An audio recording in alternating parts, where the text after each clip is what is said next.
And we're back. Here we are.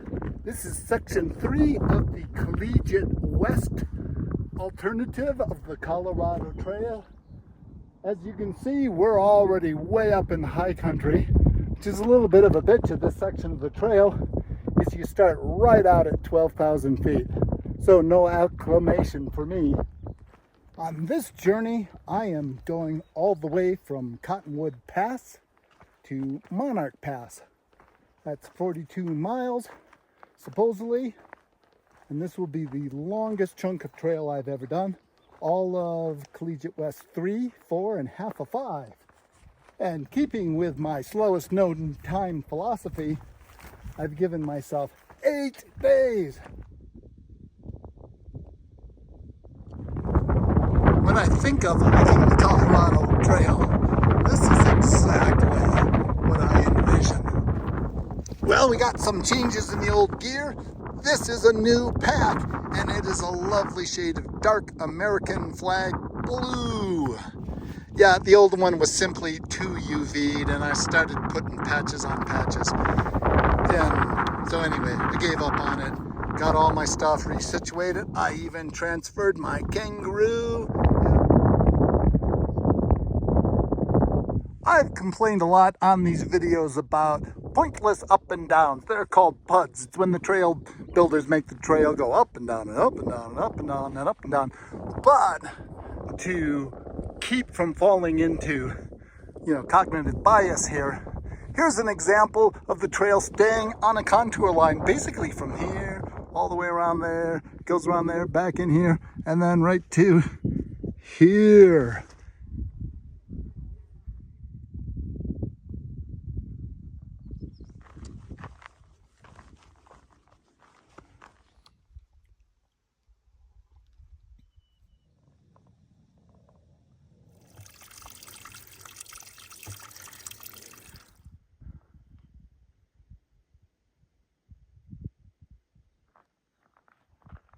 All right, mini shoe review.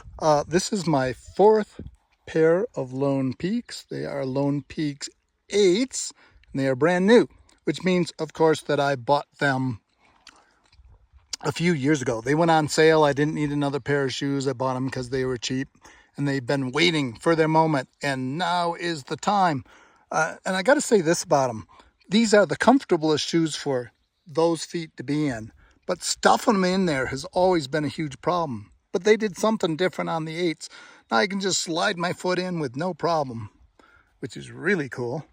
The other thing I've noticed here is they've actually stuck the thumb loop on with some serious thread, because every other pair of Lone Peaks I've had, I've torn those babies off in, the first few months.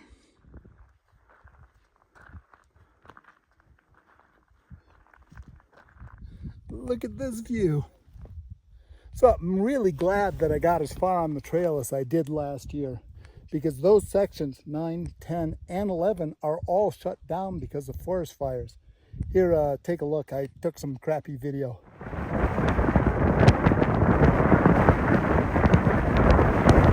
Well, this is the highest point I've gotten to on the Colorado Trail, 12,750 feet.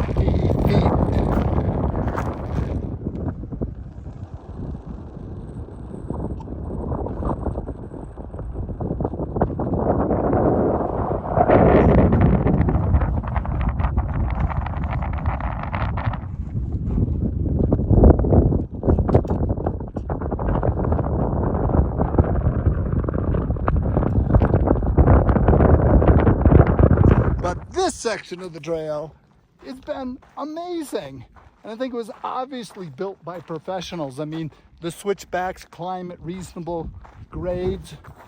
The trail follows contour lines for miles at a time. Parts of the Colorado Trail have just been stitched together from old mining access paths or roads or trails that were here or there. And I get it. But this has been great. And it's not to say that it's not an ass kick. I mean, I have to climb over that pass. But when I get there, the switchbacks are well made, and I'm not just getting beat to death having to go straight up.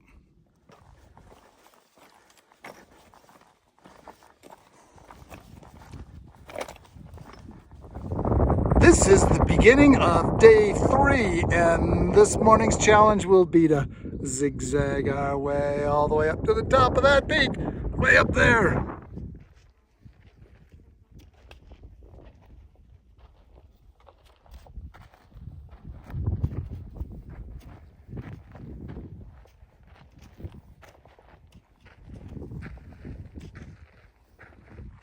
And here we are at long last, my 4th pass of this trip, and the highest point that I've ever been on the trail, 12,800 feet. There's the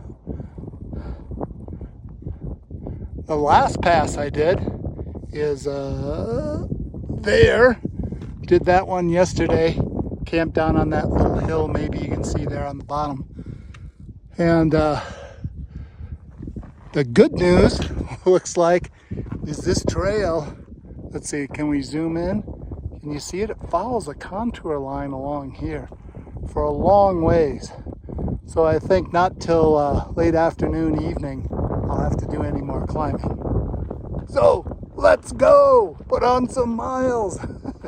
Stop taking teeny weeny itsy bitsy steps and make some progress. One of the crazy things about being on the trail is, regardless of phone apps and GPSs, you never really know where you're going.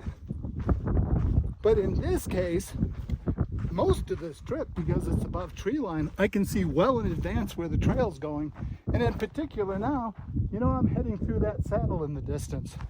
So I know exactly where I'll be for the next probably a couple of hours. Got a half a mile of trail to do through this talus slope. And believe you me, there is a trail. But man, do you have to watch your footing. And talus slopes aren't the most stable of things. Looks like we've got a mini avalanche. I have to figure out how to wiggle my way past these boulders. For the first time in 3 days, I'm low enough to be below tree line. But let's take a look in the distance. You notice how this forest back here, it looks black? And there's a reason for that. Take a look here. The beetle kill has devastated this forest, I'd say. Only 1 in 5 or 6 trees have actually survived. Comes back down to global warming. It simply doesn't get cold enough in the winters anymore to kill back the pine beetles that kill these trees. And therefore, they continue to populate. And the only thing keeping their numbers down is eventually when all the trees are dead, they have nothing to eat.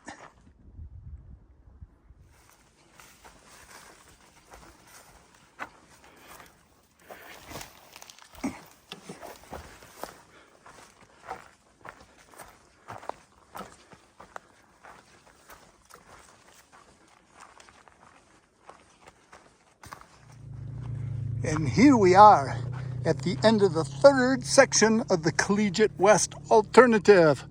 Oh yeah. But didn't you say you're going to be in the woods for 8 days? This is only 3. That's right, but we're going to cut this off here for the time being. And the next video will hopefully show my triumphant conclusion at Monarch Pass. So come back then. See ya.